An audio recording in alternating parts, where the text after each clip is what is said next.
ਸਾਰੇ ਸੱਜਣਾਂ ਤੇ ਬੇਲੀਆਂ ਨੂੰ ਮੇਰਾ ਸਲਾਮ। ਉਹ ਸਾਰੇ ਲੋਕ ਜਿਹੜੇ ਖੇਤੀਬਾੜੀ ਨਾਲ ਸ਼ੌਕ ਰੱਖਦੇ ਨੇ, ਜਿਹੜੇ ਖੇਤੀਬਾੜੀ ਬਾਰੇ ਜਾਣਨਾ ਚਾਹੁੰਦੇ ਨੇ, ਉਹਨਾਂ ਨੂੰ ਅੱਜ ਮੈਂ ਵਿਖਾਉਣਾ ਕਿ ਅੱਜ ਸਾਡੀ ਇਹ ਕਣਕ ਵੱਢੀ ਜਾ ਰਹੀ ਹੈ। ਇਹ ਸਾਹਮਣੇ ਜਿਹੜਾ ਕਿਆਰਾ ਤੁਸੀਂ ਵੇਖ ਰਹੇ ਹੋ, ਇਹ ਪਿਛਲੇ ਮੌਸਮ ਦੀ ਫੰਡ ਨਾਲ, ਬਾਰਿਸ਼ ਤੇ ਤੇਜ਼ ਹਵਾਵਾਂ ਦੀ ਵਜ੍ਹਾ ਨਾਲ ਲੰਮੇ ਪੈ ਗਿਆ ਸੀ, ਅਤੇ ਇਹਨੂੰ ਵਾਢਿਆਂ ਨੇ ਫਿਰ ਹੱਥ ਨਾਲ ਵੱਢਿਆ ਅਤੇ ਭਰੀਆਂ ਬੰਨੀਆਂ ਨੇ। ਅਤੇ ਇੱਥੋਂ ਅਸੀਂ ਵੇਖ ਰਹੇ ਹਾਂ ਵੀ ਉਹ ਸਾਹਮਣੇ ਅਜੇ ਵੀ ਕੰਮ ਕਰ ਰਹੇ ਨੇ, ਭਰੀਆਂ ਬੰਨ੍ਹ ਰਹੇ ਨੇ। ਅਤੇ ਅਸੀਂ ਵੈਸੇ ਮਸ਼ੀਨ ਲਾਈ ਹੋਈ ਸੀ ਵੱਡੀ, ਕੰਬਾਈਨ ਹਾਰਵੈਸਟਰ, ਜਿਹਨੂੰ ਇੱਥੇ ਆਮ ਤੌਰ 'ਤੇ ਕੰਪੈਨ ਆਉਂਦੇ ਨੇ, ਅਤੇ ਉਹ ਸਾਹਮਣੇ ਕਿਆਰਿਆਂ 'ਚ ਲੱਗੀ ਹੈ। ਅਤੇ ਚਲੋ ਇੱਥੋਂ ਫਿਰ ਨਿਕਲ ਕੇ ਸਾਹਮਣੇ ਉੱਧਰ ਵੀ ਚੱਲਾਂਗੇ। ਉਹ ਸਾਹਮਣੇ ਮਸ਼ੀਨ ਤੁਹਾਨੂੰ ਲੱਗੀ ਨਜ਼ਰ ਆ ਰਹੀ ਹੈ। ਇਹ ਜਦੋਂ ਕਣਕ ਦੇ ਵਾਢੇ 'ਚ ਟੁਰੀਦਾ ਸੀ ਨਾ, ਅਤੇ ਉਹ ਕੜਚ ਕੜਚ ਦੀ ਆਵਾਜ਼ ਆਉਣੀ ਕਰਨੀ ਥੱਲੋਂ, ਪੈਰਾਂ ਦੇ ਥੱਲੋਂ, ਅਤੇ ਬੜਾ ਹੀ ਮਜ਼ਾ ਆਉਣਾ। ਅਤੇ ਉਹ ਵੀ ਸਾਡੀ ਖੇਡ ਹੁੰਦੀ ਸੀ। ਛੋਟੇ ਹੁੰਦਿਆਂ ਛੋਟੀ ਛੋਟੀ ਚੀਜ਼ ਨਾਲ ਖੁਸ਼ ਹੋ ਜਾਈਦਾ ਸੀ। ਹੁਣ ਤਾਂ ਸਾਨੂੰ ਜਦੋਂ ਕੰਮਕਾਰ ਦਾ ਜ਼ਿੰਮੇਵਾਰੀ ਸਾਡੇ 'ਤੇ ਪਈ ਹੈ, ਅਤੇ ਫਿਰ ਇਹ ਵੀ ਧਿਆਨ ਨਹੀਂ ਰਹਿੰਦਾ ਵੀ ਕੀ ਇਹ ਕੰਮ ਹੋ ਰਿਹਾ ਅਤੇ ਕਿਹੜੀਆਂ ਚੀਜ਼ਾਂ ਅਸੀਂ ਬਚਪਨ 'ਚ ਸ਼ੌਕ ਨਾਲ ਕਰਦੇ ਹੁੰਦੇ ਸਾਂ। ਇਹ ਸਾਹਮਣੇ ਕੰਬਾਈਨ ਖੜ੍ਹੀ ਹੈ ਜੀ, ਅਤੇ ਸਾਹਮਣੇ ਵਾਲੇ ਕਿਆਰੇ ਜਿਹੜੇ ਨੇ ਤਕਰੀਬਨ ਵੱਢ ਚੁੱਕੀ ਹੈ। ਹੁਣ ਇੱਥੋਂ ਨਿਕਲ ਕੇ ਜਾ ਰਹੀ ਹੈ ਟਰਾਲੀ। ਉਹਨੇ ਆਖਰੀ ਖਾਲੀ ਕੀਤਾ, ਉਹਨੇ ਡਰਮ ਆਪਣਾ, ਅਤੇ ਟਰਾਲੀ 'ਚ ਦਾਣੇ ਲੈ ਕੇ ਜਾ ਰਹੇ ਹਾਂ ਜਿੱਥੇ ਅਸੀਂ ਇਕੱਠੇ ਕਰਨੇ। ਅਤੇ ਇਸ ਮਿੰਟਾਂ 'ਚ ਇਹਨੇ ਕੰਮ ਕੀਤਾ ਜੀ। ਇਹ ਸਾਹਮਣੇ ਕਿਆਰੇ ਤੁਸੀਂ ਵੇਖੋਗੇ, ਮਿੰਟਾਂ ਦੇ ਵਿੱਚ, ਯਾਨੀ ਅਜੇ ਆਈ ਨੂੰ ਮਸ਼ੀਨ ਨੂੰ ਘੰਟਾ ਨਹੀਂ ਹੋਇਆ ਜੀ, ਅਤੇ ਇਹਨੇ ਕੋਈ 5-7 ਕਿਆਰੇ ਬੰਨੇ ਲਾ ਦਿੱਤੇ ਨੇ। ਅਸੀਂ ਨਾ ਛੋਟੇ ਹੁੰਦੇ ਸੁਣਦੇ ਵੀ ਸਾਂ ਅਤੇ ਵੇਖਿਆ ਵੀ ਬਹੁਤ ਛੋਟੇ ਸਾਂ। ਜਦੋਂ ਉਹ ਕੰਮ ਖਤਮ ਹੋ ਗਿਆ, ਲੋਕ ਨਾ ਕਣਕ ਦੇ ਫਲੇ ਗਾਂਹਦੇ ਹੁੰਦੇ ਸਨ। ਕਣਕ ਦੇ ਉੱਤੇ ਢੱਗੇ ਚੱਲਦੇ ਸਨ, ਢੱਗਿਆਂ ਦੇ ਪਿੱਛੇ ਬੰਦਾ ਚੱਲਦਾ ਸੀ, ਅਤੇ ਬੜਾ ਵਕਤ ਲੱਗਦਾ ਸੀ ਫਲੇ ਗਾਹਣ 'ਤੇ। ਅਤੇ ਉਦੋਂ ਲੋਕ ਇਸ ਗੱਲ 'ਤੇ ਉਮੀਦ ਕਰਦੇ ਸਨ ਵੀ ਕਦੀ ਕੋਈ ਮਸ਼ੀਨ ਵੀ ਹੋਏਗੀ ਜਿਹੜੀ ਕਣਕ ਗਾਹ ਕੇ ਦੇ ਸਕੇਗੀ। ਅਤੇ ਜਦੋਂ ਪਹਿਲੀ ਵਾਰੀ ਥ੍ਰੈਸ਼ਰ ਆਈ, ਇਹ ਮੁੰਡਾ ਸਾਹਮਣੇ ਕੰਮ ਕਰ ਰਿਹਾ, ਝੁੰਡ ਦਰਖਤ ਦੇ ਥੱਲੇ ਸੀ ਅਤੇ ਮਸ਼ੀਨ ਜਾ ਨਹੀਂ ਸਕੀ। ਇਹਨੂੰ ਕੱਟ ਕੇ ਅਤੇ ਹੁਣ ਦੂਜੇ ਕਿਆਰੇ 'ਚ ਕਣਕ ਦੇ ਉੱਤੇ ਸੁੱਟ ਦੇਣਗੇ ਤਾਂ ਕਿ ਮਸ਼ੀਨ ਉਹਨੂੰ ਵੱਢ ਸਕੇ। ਅਤੇ ਮੈਂ ਹੁਣ ਤੁਹਾਨੂੰ ਦੱਸ ਰਿਹਾ ਸਾਂ ਜੀ ਕਿ ਉਹਨਾਂ ਨੇ ਜਦੋਂ ਪਹਿਲੀ ਵਾਰੀ ਥ੍ਰੈਸ਼ਰ ਆਈ, ਤਾਂ ਲੋਕ ਇਸ ਗੱਲ 'ਤੇ ਹੀ ਇੰਨੇ ਖੁਸ਼ ਸਨ ਵੀ ਹੁਣ ਸਾਨੂੰ ਫਲੇ ਨਹੀਂ ਗਾਣੇ ਪੈਣਗੇ। ਵੱਢ ਤਾਂ ਚਲੋ ਲਾਂਗੇ, ਬੰਨ੍ਹ ਵੀ ਲਾਂਗੇ, ਇੱਕ ਢੇਰ ਵੀ ਲਾ ਲਾਂਗੇ, ਲੇਕਿਨ ਫਲੇ ਨਹੀਂ ਗਾਣੇ ਪੈਣਗੇ। ਉਹ ਬਹੁਤ ਮੁਸ਼ੱਕਤ ਤਲਬ ਅਤੇ ਬਹੁਤ ਹੀ ਸਬਰ ਆਜ਼ਮਾ ਕੰਮ ਸੀ। ਹੁਣ ਥ੍ਰੈਸ਼ਰ ਤੋਂ ਬਾਅਦ ਰੈਪਰ ਆ ਗਏ। ਰੀਪਰ ਨੂੰ ਲੋਕ ਇੱਥੇ ਸਾਡੇ ਰੈਪਰ ਹੀ ਆਉਂਦੇ ਨੇ ਜੀ।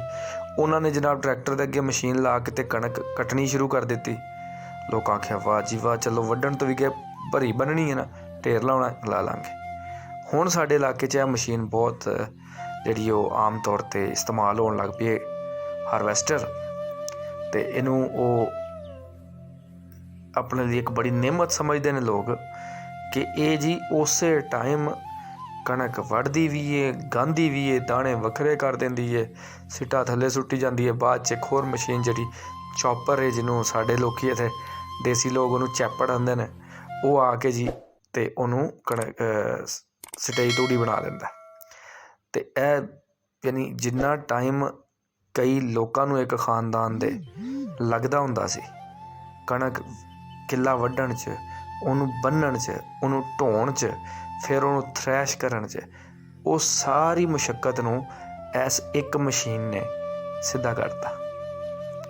ਟੈਕਨੋਲੋਜੀ ਇੰਨਾ ਅੱਛਾ ਲੋਕਾਂ ਵਾਸਤੇ ਫ਼ਾਇਦਾ ਲੈ ਕੇ ਆਏ। ਬੇਸ਼ੱਕ ਅਜੇ ਲੋਕ ਕਹਿੰਦੇ ਨੇ ਕਿ ਇਹਦੇ ਬਾਅਦ ਜਿਹੜੀ ਚੌਪਰ ਦੇ ਨਾਲ ਤੂੜੀ ਬਣਦੀ ਹੈ ਜੀ, ਉਹ ਚੰਗੀ ਨਹੀਂ ਹੁੰਦੀ, ਉਹ ਥੋੜ੍ਹੀ ਬਣਦੀ ਹੈ ਜੀ, ਨੁਕਸਾਨ ਬੜਾ ਹੈ ਜੀ। ਲੇਕਿਨ ਮੈਂ ਸਮਝਦਾ ਕਿ ਅਗਰ ਅੱਜ ਇੰਨਾ ਇਕਨੋਮਿਕਲੀ ਲੋਕਾਂ ਦਾ ਯਾਨੀ ਕਿ ਹਿਸਾਬ ਕਿਤਾਬ ਟਾਈਟ ਹੈ ਨਾ, ਕਿ ਲੋਕ ਹਰ ਇੱਕ ਰੁਪਏ ਦਾ ਹਿਸਾਬ ਰੱਖਦੇ ਨੇ। ਅਗਰ ਉਹਦੇ 'ਚ ਤੂੜੀ ਦਾ ਇੰਨਾ ਹੀ ਨੁਕਸਾਨ ਹੋ ਰਿਹਾ ਹੁੰਦਾ ਤਾਂ ਇਹ ਮਸ਼ੀਨਾਂ ਅੱਗੇ ਨਾ ਆ ਰਹੀਆਂ ਹੁੰਦਾ, ਇਹ ਘੱਟਦੀਆਂ ਜਾ ਰਹੀਆਂ ਹੁੰਦੀਆਂ, ਕਿਉਂਕਿ ਇਹ ਨਾਕਾਮ ਹੋ ਜਾਂਦੀਆਂ।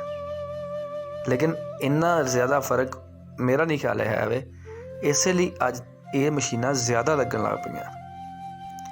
ਅਤੇ ਲੋਕ ਹੁਣ ਤਾਂ ਇੱਕ ਤੀਲਾ ਵੀ ਜ਼ਾਇਆ ਨਹੀਂ ਕਰਦੇ, ਹਰ ਸ਼ੈ ਦੇ ਪੈਸੇ ਕਮਾਉਂਦੇ ਨੇ। ਅਤੇ ਜੇ ਉਹਨਾਂ ਨੂੰ ਪਤਾ ਹੁੰਦਾ ਵੀ ਸਾਡੀ 20-25% ਤੂੜੀ ਘੱਟ ਹੋ ਜਾਣੀ ਹੈ, ਕੋਈ ਕਰਦਾ ਸੀ ਇਹ ਕੰਮ? ਉਹਨਾਂ ਨੇ ਮਿਹਨਤ ਥੋੜ੍ਹੀ ਜ਼ਿਆਦਾ ਕਰ ਲੈਣੀ, ਪੈਸੇ ਤਾਂ ਉਹਨਾਂ ਨੇ ਵੱਟਣੇ ਸਨ।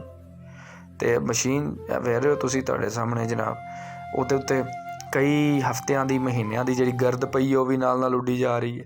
ਲੇਕਿਨ ਇੱਥੇ ਖੜ੍ਹਾ ਹੋਣਾ ਬੜਾ ਮੁਸ਼ਕਿਲ। ਜੇ ਸਾਈਡ 'ਤੇ ਮੈਂ ਖੜ੍ਹਾ, ਇੱਥੇ ਪਾਣੀ ਇੱਧਰ ਨੂੰ, ਉਹ ਆਪਣਾ ਮਿੱਟੀ ਦਾ ਰੁੱਖ ਵੀ ਇੱਧਰ ਨੂੰ ਹੈ, ਹਵਾ ਦਾ ਰੁੱਖ ਇੱਧਰ ਨੂੰ ਹੈ, ਮੈਂ ਹੁਣ ਦੂਸਰੀ ਸਾਈਡ ਤੋਂ ਜਾ ਕੇ ਵੀਡੀਓ ਬਣਾਉਣ ਦੀ ਕੋਸ਼ਿਸ਼ ਕਰਾਂਗਾ ਤਾਂ ਕਿ ਤੁਹਾਨੂੰ ਵਿਊ ਵੀ ਮਿਲ ਸਕੇ, ਲੇਕਿਨ ਮੈਂ ਇਹਦੇ ਤੋਂ ਬਚਿਆ ਵੀ ਰਵਾਂ। ਸਾਹਮਣੇ ਜੀ ਦੂਸਰੇ ਕਿਆਰੇ 'ਚ ਹੁਣ ਚਲੀ ਗਈ ਹੈ ਅਤੇ ਬੱਚੇ ਨਾਲ ਨਾਲ ਕੰਮ ਕਰ ਰਹੇ। ਜਿਹੜੇ ਖੇਤ ਦੇ ਕਿਨਾਰੇ ਦੇ ਉੱਤੇ ਬਿਲਕੁਲ ਜਿਹੜਾ ਹੁੰਦਾ ਨਾ ਜੀ, ਬੰਨੇ ਦੇ ਨਾਲ ਕੁਛ ਜਗ੍ਹਾ ਸਿੱਟੇ ਛੱਡ ਜਾਂਦੀ ਹੈ। ਉਹ ਸਿੱਟੇ ਫਿਰ ਦਾਤਰੀ ਨਾਲ ਵੱਢ ਕੇ ਅਤੇ ਉਸੇ ਟਾਈਮ ਜਿਹੜੀ ਜਗ੍ਹਾ 'ਤੇ ਉਹਨੇ ਵੱਢਣਾ ਹੁੰਦਾ, ਮਸ਼ੀਨ ਨੇ ਜੇ ਚੱਲਣਾ ਹੁੰਦਾ, ਉਹਦੇ ਅੱਗੇ ਸੁੱਟ ਦੇਈਦੇ ਨੇ ਤਾਂ ਕਿ ਉਹਨੂੰ ਵੀ ਨਾਲ ਲਪੇਟ 'ਚ ਲੈ ਲਵੇ। ਘਰ ਦੀਆਂ ਬੀਬੀਆਂ, ਬੰਦੇ, ਬੱਚੇ, ਵੱਡੇ ਛੋਟੇ ਸਭ ਲੱਗੇ ਨੇ, ਕਿਉਂਕਿ ਅੱਜ ਹੀ ਦਾਣੇ ਦੇ ਬੱਚਿਆਂ ਦੀ ਬੜੀ ਐਕਸਾਈਟਮੈਂਟ ਹੁੰਦੀ ਸੀ। ਅਸੀਂ ਛੋਟੇ ਹੁੰਦੇ ਸਾਂ ਉਦੋਂ ਵੀ ਅਤੇ ਹੁਣ ਵੀ। ਹੁਣ ਥੋੜ੍ਹਾ ਟਰੈਂਡ ਵੈਸੇ ਘੱਟ ਗਿਆ, ਲੇਕਿਨ ਲੋਕ ਨਾ ਬੱਚਿਆਂ ਨੂੰ ਫੱਕਾ ਦਿੰਦੇ ਹੁੰਦੇ ਸਨ ਕਿ ਅੱਜ ਸਾਡਾ ਅਨਾਜ ਨਿਕਲਿਆ ਅਤੇ ਉਹਦੇ 'ਚ ਉਹਨਾਂ ਨੇ ਝੋਲੀ 'ਚ ਬੱਚਿਆਂ ਦੇ ਨਾ 2-2 ਮੁੱਠਾਂ ਦਾਣੇ ਪਾ ਦੇਣੇ। ਬੱਚਿਆਂ ਨੇ ਉਹਦੇ ਜਾ ਕੇ ਕੋਈ ਤੋਸ਼ਾ, ਕੋਈ ਗੱਚਕ, ਕੋਈ ਮਿਠਾਈ, ਕੋਈ ਮੱਛੀਆਂ ਲੈ ਲੈਣੀਆਂ ਅਤੇ ਉਹ ਇੱਕ ਬੜਾ ਯਾਨੀ ਖੁਸ਼ੀ ਸਮਝੀ ਜਾਂਦੀ ਸੀ। ਖੁਸ਼ੀ ਨਾਲ ਵੰਡੇ ਜਾਂਦੇ ਸਨ ਕਿ ਅੱਜ ਸਾਡੇ ਘਰ 'ਚ ਜਿਹੜਾ ਨਾ ਉਹ ਅਨਾਜ ਆ ਰਿਹਾ। ਇਹਦੇ ਵਿੱਚ ਬਹੁਤ ਸਾਰੀਆਂ ਤਬਦੀਲੀਆਂ ਹੁਣ ਆ ਗਈਆਂ ਨੇ।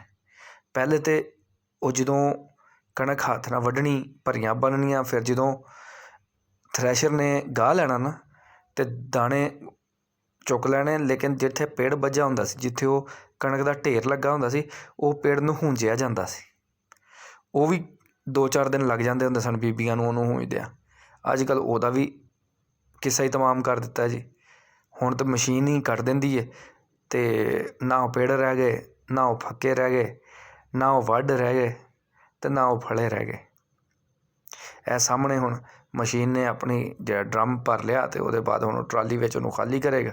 ਟਰਾਲੀ ਜਾ ਕੇ ਉਹਨੂੰ ਹੁਣੇ ਘਰ 'ਚ ਬਰਾਮਦੇ ਕਿਸੇ 'ਚ ਸੁੱਟ ਆਏਗੀ ਅਤੇ ਕਣਕ ਬਾਰਿਸ਼ ਤੋਂ, ਮੀਂਹ ਤੋਂ ਵੀ ਮਹਿਫੂਜ਼। ਮੌਸਮ ਕਾਫੀ ਖ਼ਰਾਬ ਹੈ, ਉੱਤੇ ਬੱਦਲ ਕਾਫੀ ਘਨੇ ਹੋਏ ਨੇ ਅਤੇ ਇਸ ਲਈ ਇਹ ਜ਼ਿਆਦਾ ਬਿਹਤਰ ਹੋਗਾ ਕਿ ਬੜੇ ਟਾਈਮ ਨਾਲ ਜਿਹੜਾ ਨਾ ਗੰਦਮ ਮਹਿਫੂਜ਼ ਹੋ ਗਈ ਹੈ। ਅਤੇ ਗੱਲ ਇਹ ਮੈਂ ਕਰ ਰਿਹਾ ਸਾਂ ਕਿ ਸਾਡੇ ਬਹੁਤ ਤਬਦੀਲੀਆਂ ਆ ਗਈਆਂ ਨੇ, ਬਹੁਤ ਸਾਰੇ ਚੇਂਜਿਸ ਆ ਗਏ ਨੇ ਸਾਡੇ ਜ਼ਰਾਅਤ ਦੇ ਕੰਮ ਦੇ ਵਿੱਚ। ਹੁਣ ਉਹਨਾਂ ਚੇਂਜਿਸ ਨੂੰ ਅਡਾਪਟ ਕਰਨ ਦੀ ਲੋੜ ਹੈ, ਉਹਨਾਂ 'ਤੇ ਤਨਕੀਦ ਕਰਨ ਦੀ ਲੋੜ ਨਹੀਂ ਹੈ। ਉਹਨਾਂ ਨੂੰ ਜ਼ਿਆਦਾ ਬਿਹਤਰ ਤਰੀਕੇ ਨਾਲ, ਹੋਰ ਚੰਗੇ ਤਰੀਕੇ ਨਾਲ, ਹੋਰ ਵਧੀਆ ਤਰੀਕੇ ਨਾਲ ਇਸਤੇਮਾਲ ਕਰਨ ਦੀ ਲੋੜ ਹੈ। ਹੋਰ ਬਿਹਤਰ ਤੋਂ ਬਿਹਤਰ ਮਸ਼ੀਨ, ਬਿਹਤਰ ਤੋਂ ਬਿਹਤਰ ਟੈਕਨੋਲੋਜੀ, ਤਾਂ ਕਿ ਟਾਈਮ ਬਚੇ, ਜ਼ਿਆਦਾ ਜਿਹੜੀ ਉਹ ਪ੍ਰੋਡਕਸ਼ਨ ਹੋ ਸਕੇ, ਜ਼ਿਆਦਾ ਵੱਧ ਸਕੇ ਫਸਲ, ਜਿਹਦਾ ਕਿਸਾਨ ਨੂੰ ਵੀ ਫਾਇਦਾ ਹੋਵੇ ਅਤੇ ਜਿਹਦਾ ਕਮਿਊਨਿਟੀ ਨੂੰ ਵੀ ਫਾਇਦਾ ਹੋਵੇ, ਜਿਹਦਾ ਇਕੋਨਮੀ ਨੂੰ ਵੀ ਫਾਇਦਾ ਹੋਵੇ।